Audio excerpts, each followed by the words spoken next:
Evangelio según San Juan, capítulo 9, verso 1 al 3. Dice así la santa palabra de Dios.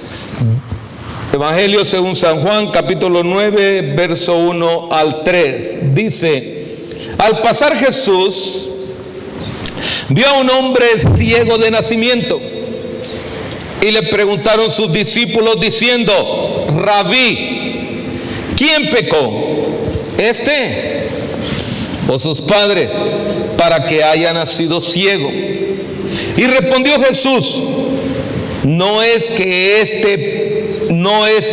pecó este ni sus padres, sino para que las obras de Dios sean manifiestas en él. Gracias te damos en el nombre poderoso de Jesús. Puede ocupar su lugar, puede sentarse. Mientras yo leía este pasaje, me recordaba de un hombre que vi hace un par de días. Y esto es común que cada uno de nosotros observemos. Hay gente que va en nuestro vecindario empujando una carreta, todos andrajosos. ¿Cuántos han visto a alguien así en su vecindad, que van empujando una carreta y la llevan llena de cuanta cosa trae y van con su ropa bien sucia? Y a este hombre me llamó mucho la atención también, no solamente por lo que iba haciendo, sino porque en medio de la carreta de compras que él llevaba una bandera americana. Y cualquiera podía decir: bueno, pero estamos ahora en un país de los más avanzados, este hombre no tendría que estar en esa condición, ¿correcto? Pero y cuando pensé y vi la bandera y vi realmente que la primera frase que se viene a la cabeza es: no debería de estar este hombre en esa condición. Entonces nosotros pensamos en conocimiento. Y cuando pensamos en conocimiento, por eso me dio el tema. Porque conocimiento es diferente a creer. Conocimiento es diferente a creer, porque algunas veces uno tiene conocimiento y uno habla de las cosas de Dios porque tiene conocimiento, pero no es porque haya creído en el autor y consumador de nuestra fe. Hay una diferencia muy abismable dentro de ello, y esto nos lleva a nosotros a darnos cuenta acerca del título que yo le puse: porque hay una ceguera espiritual. Y cuando está esa ceguera espiritual, no podemos conocer quién es nuestro Señor y quién es verdaderamente Dios con nosotros. Por eso quiero yo en esta tarde, así rápido, tocar dos aspectos de este pasaje que tiene que ver en todo lo que es el capítulo 9 del Evangelio según San Juan. Pero hay algo que me llama mucho verdaderamente la atención antes de entrar en ello. Es que verdaderamente nosotros a veces nos mofamos de conocer. Pero vuelvo y repito, el conocimiento muchas veces, mucha gente a ustedes, a los que somos cristianos, nos dicen: yo sé, yo conozco, yo sé, y se la llevan con todo esto, pero realmente no han creído en aquel que da la vida eterna. Para ello hay una diferencia, y yo quiero que nosotros veamos, número uno, que para ello hay que darnos cuenta que nosotros no debemos de estar juzgando. ¿Por qué?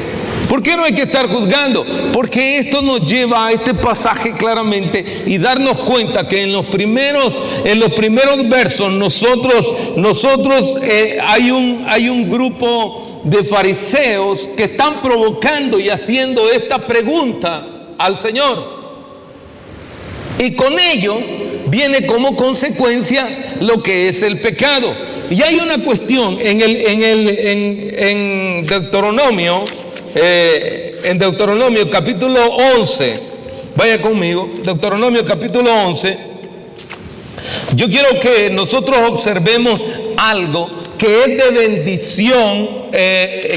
bendición, pero que también tiene que ver con lo que es maldición. En el verso En el verso 26 del capítulo 11 del libro de Deuteronomio dice así: y aquí yo pongo hoy delante de vosotros la bendición y la maldición. Recordemos una cosa: a uno le gusta ser bendecido, pero reconozcamos verdaderamente que la bendición solamente muchas veces la persona piensa que el dinero es la más grande de las bendiciones para el hombre, y no es todo, porque usted solamente se lo voy a mencionar. Se recuerda de Lázaro y el rico. El rico se gozaba de todo, pero se recuerda la diferencia cuando la parábola se nos explica, porque la parábola, aunque se divide en tres aspectos, tiene su propia interpretación. Y la interpretación viene con la bendición. Y la bendición es cuando después que Lázaro fallece, o aquel mendigo verdaderamente está ya ahora del polvo de donde él estaba, iba a ser traspuesto ahora verdaderamente a un lugar que se llama paraíso. O sea que lo llevaban al seno de Abraham. Y cuando lo llevaban al seno de Abraham, él no era atormentado. Pero a veces nosotros creemos que ya una vez muerto se acabó todo. No. Porque ese es el conocimiento del hombre. El conocimiento del hombre dice: bueno, ya muerto ya se acabó todo. No, no termina ahí. Porque según Pablo en la carta a Timoteo dice que es necesario que el hombre nazca, pero luego muera y después el juicio. Entonces quiere decir que cada uno de nosotros comparecerá. Y alguien dirá: pastor, pero ese es un invento suyo. Perdóneme, pero eso no es ningún invento mío. Eso está aquí en la palabra de Dios. Así dice la Escritura. Y la Escritura no miente.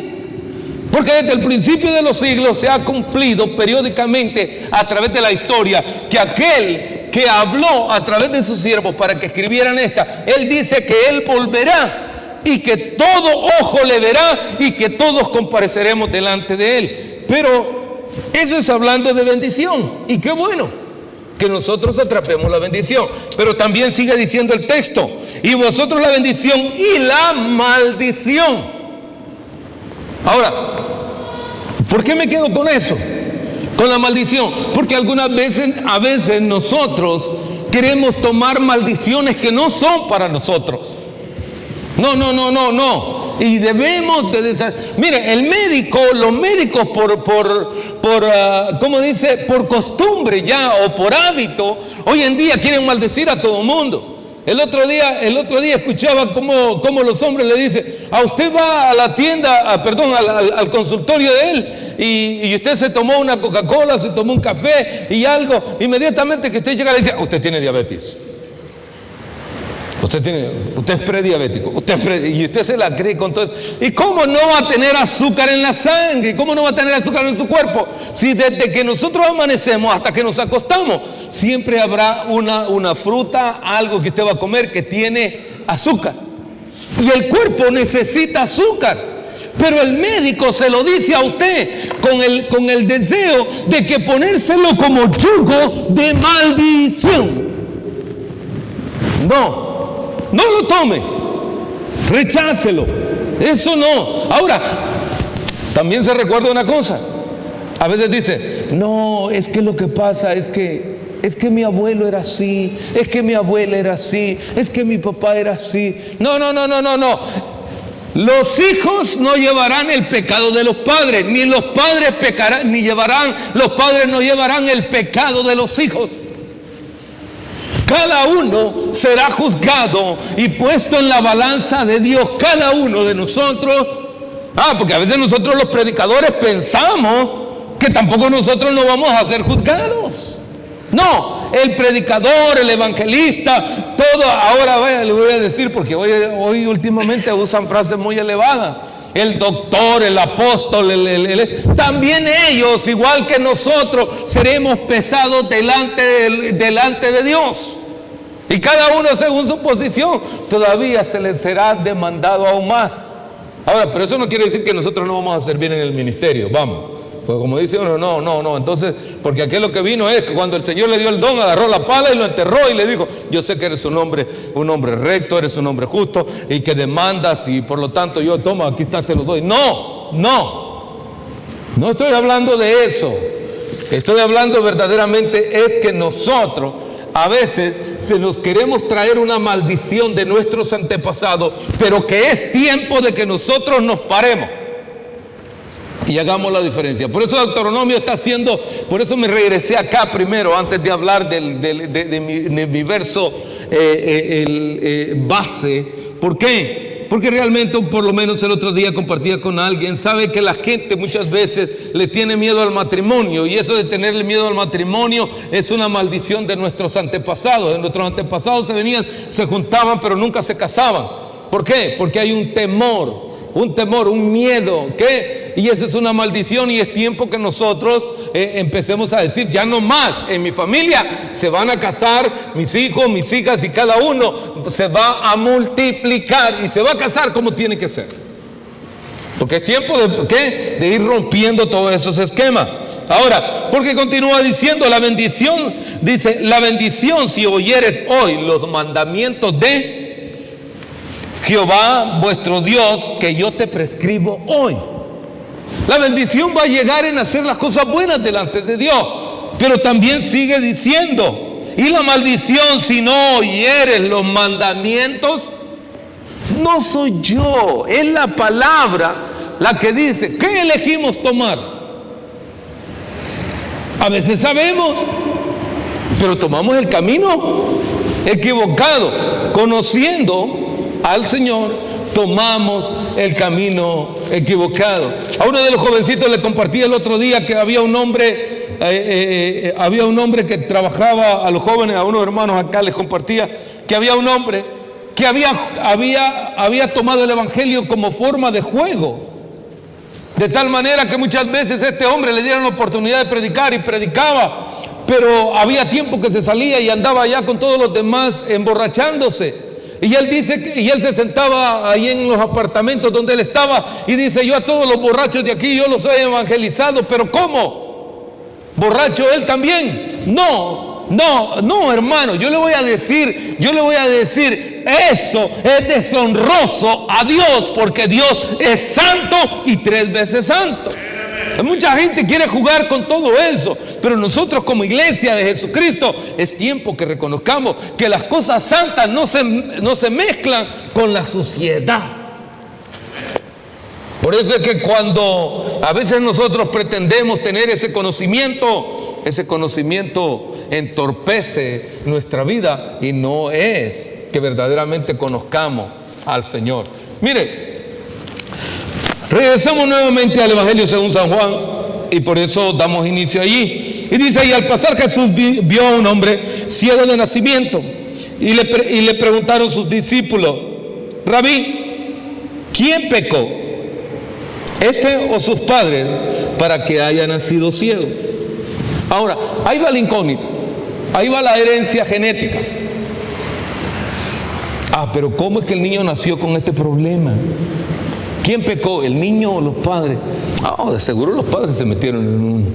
No, mire, en realidad la tendencia del pecado nace en el hombre por sí mismo. Por eso que el niño debe ser instruido. La Biblia dice, instruye al niño en su camino, para que cuando él sea grande, o sea, cuando llegue el momento de la elección del niño, el niño tenga que darse cuenta que de ahí en adelante es responsabilidad de él estar bien delante de Dios. Aquel hombre me dijo, el día que mi mujer se muera, de seguro, pastor, yo entro al cielo, porque yo me agarro de la falda de mi mujer, porque las usa largas y yo sé que entro al cielo. Usted no va a entrar al cielo ni agarrándose de las faldas, y si la hermana usa botas, ni agarrándole de las botas, no va a entrar al cielo, porque cosa corrupta no entrará al cielo. ¿Cuántos están de acuerdo conmigo? Por lo menos dígame, levanten las manos. Sí, porque algunas veces nosotros queremos vivir en el pecado, haciendo el pecado y creyendo que estamos yendo al cielo. No. Hay un pasaje que a mí me encanta, y cada vez que trato de enseñar siempre lo hago. Nosotros tenemos que tener un crecimiento comparable a lo que es aquel varón perfecto que es Cristo Jesús. O sea, nosotros tenemos que ir creciendo Ahora yo le pregunto, ¿sabe cómo lo describió Isaías? Isaías lo describió así: varón de dolores, porque su crecimiento fue terrible. E incluso al final de los días dice, y en sus hombros llevó el pecado de la humanidad.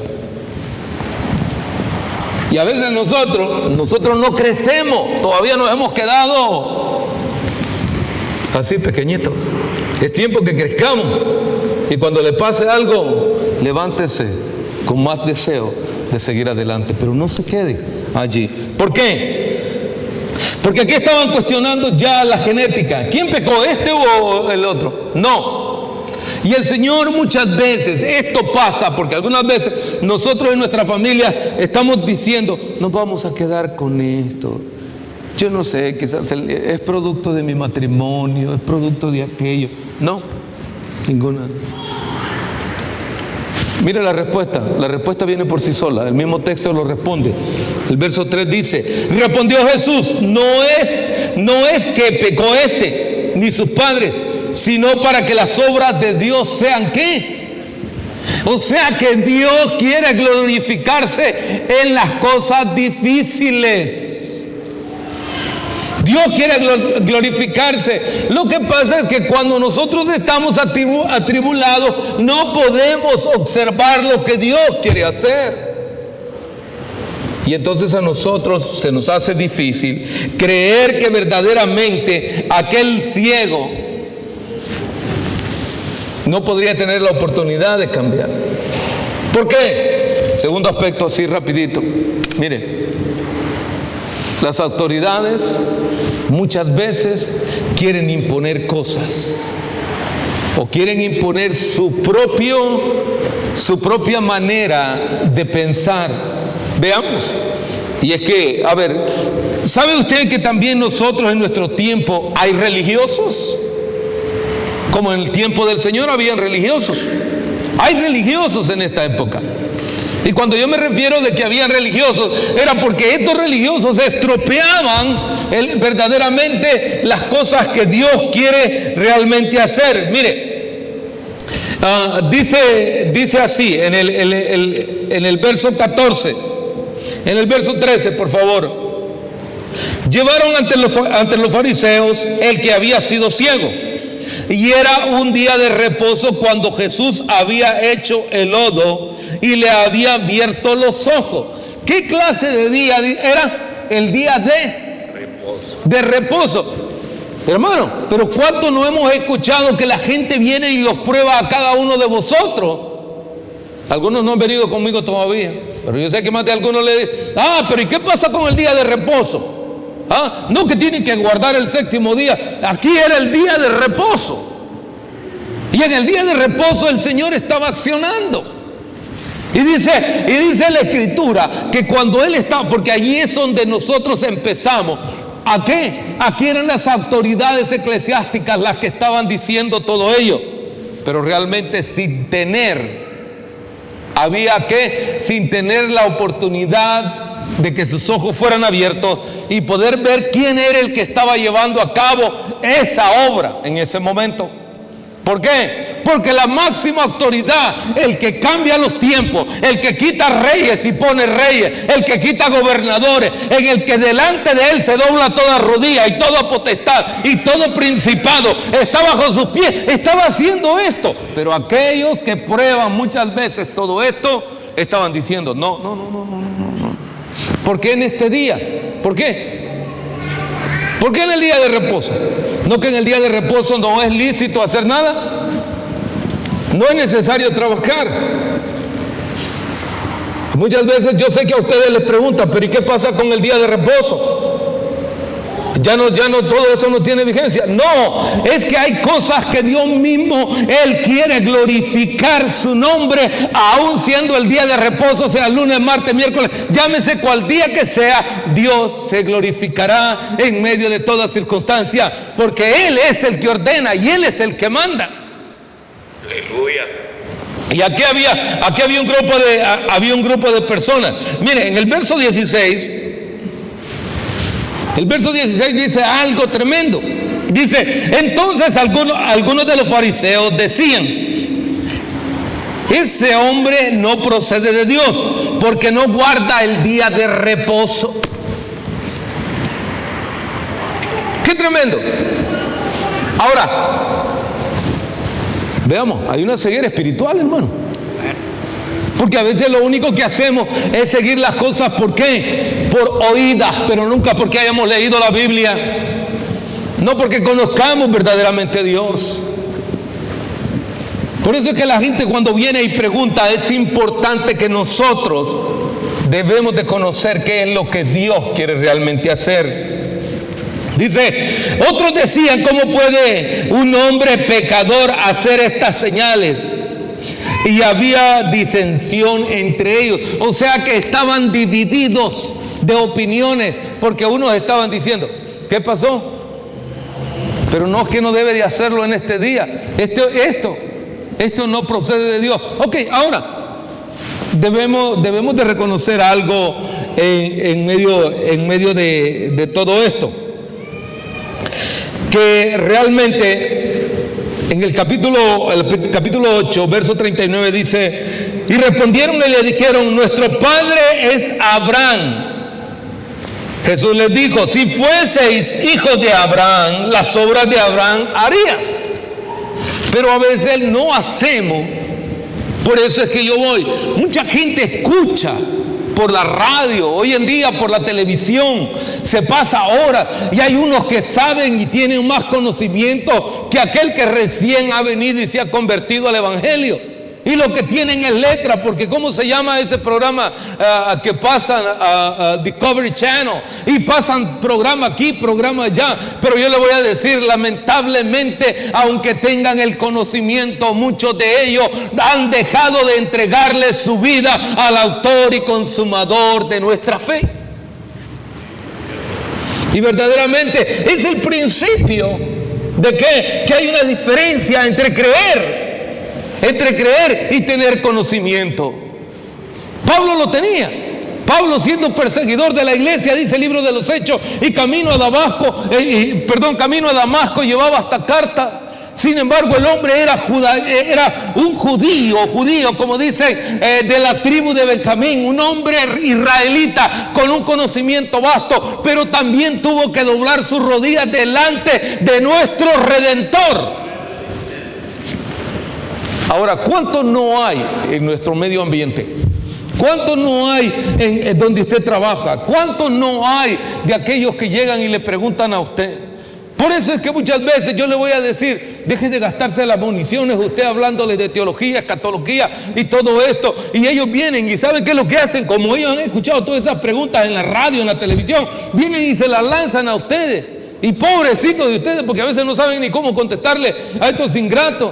Yo la primera respuesta que le doy a cualquiera de ellos es diciéndole lo que tienes que hacer primeramente. Si no has entregado tu vida a Cristo, recíbela en este día. Deje de hablarles de escatología. ¿Por qué? Porque le hace todo ese montón de preguntas. Porque ellos pretendiendo tener un conocimiento, si verdaderamente ellos tuvieran conocimiento, la primera cosa, dice el proverbista, el principio de la sabiduría es el temor a Dios. Su vida la entregarían a Cristo. Eso es lo que hace la diferencia en nosotros. Por eso es que estamos aquí reunidos en esta tarde, porque hemos creído al llamamiento santo que viene de parte de Dios y entender qué es lo que Él hace con nosotros. Pero lo que aún todavía me sigue llamando, aún todavía todo esto, es que vienen y continúan con el mismo argumento. De tal manera que ahora no han quedado sorprendidos solamente porque aquel hombre, algunos de ellos preguntaban y decían así, ¿no es este el mismo? ¿No es este el ciego de nacimiento? Yo quiero ir parafraseando porque me va a llevar mucho tiempo todo esto. Pero ¿no es este el mismo? ¿Y eres tú? Y él decía, sí, yo soy.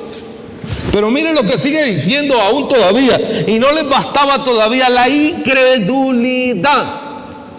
¿Y sabe qué es lo que pasa? Que la gente a veces piensa que nosotros no podemos cambiar. En Cristo, nueva criatura somos. Dígalo, en Cristo, nueva criatura soy.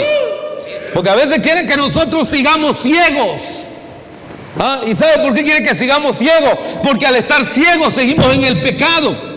Pero ahora ya nosotros, nuestra ceguera se ha caído, y entonces tenemos que en este año dar un cambio rotundo de ser verdaderamente personas diferentes. Sí, amén. Ya el estilo de la vida pasada ya tiene que quedar allá atrás. Y aún sigue diciendo, mire en el verso 19, y les preguntaron diciendo, verso 18, dice, pero los judíos no creían que él había sido ciego, que había recibido la vista, hasta que llamaron a los padres del que había recibido la vista y les preguntaron diciendo, ¿es este vuestro hijo, el que vosotros decís que nació ciego? ¿Cómo pues ve ahora? Ahora ya estaban empezando a cuestionar. Y si usted lee el pasaje con cuidadito, por favor, dése cuenta que hay muchos signos de interrogación. O sea, hay preguntas. A ver, le voy a decir, se lo voy a decir así tan fácil. ¿Cómo es posible? ¿No es este el que estaba ciego? Así es cuando viene la pregunta. Sus padres respondieron y le dijeron, sabemos que este es nuestro hijo y que nació ciego. Pero cómo ve ahora no lo sabemos. O quién le haya abierto los ojos. Nosotros tampoco lo sabemos. ¿Edad tiene? Pregúntenme. Ahora los padres le están diciendo, ¿por qué no van y le preguntan? Me recuerdo que aquel hombre en una ocasión se levantó de su silla, se acercó y me dijo, ¿a usted cómo le encanta tirar a la gente? Le digo, ¿perdone? ¿Qué? Sí, ¿a usted cómo le encanta tirar a la gente? ¿Yo? ¿Por qué? Me dice, pues cuando usted ora por ellos, usted los tira. Le digo, yo no estoy tirando a nadie. Porque el hombre espiritual no ve las cosas así. Porque dice que la carne, dice el apóstol Pablo en el libro de Gálatas, la carne y el espíritu se entreponen entre sí, en el capítulo 5. El hombre incrédulo va a hacer siempre lo mismo. Es más, para que se dé cuenta, en un momento determinado el pueblo de Israel estaba en guerra, estaba en una batalla, pero había un hombre llamado Balaán que tenía un burro. Y yo creo que si todos aquellos que no eran creyentes hubieran ido detrás de Balaán en ese momento y que vieron que el burro, hubieran visto que el burro le habló a Balaán, creo que hubieran dicho, este no está hablando, ¿cómo es posible que ese burro habla? ¿Sí? A veces así es el mundo.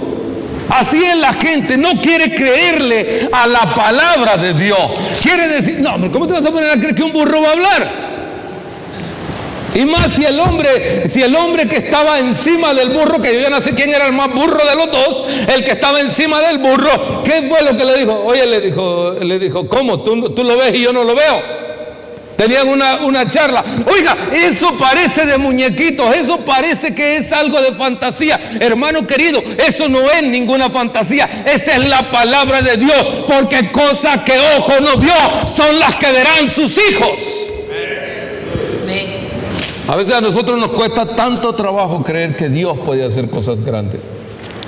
Dios quiere hacer cosas grandes con cada uno de nosotros, pero la incredulidad comienza en nosotros mismos. Pero conocemos, pastor, yo conozco. Sí, pero somos incrédulos.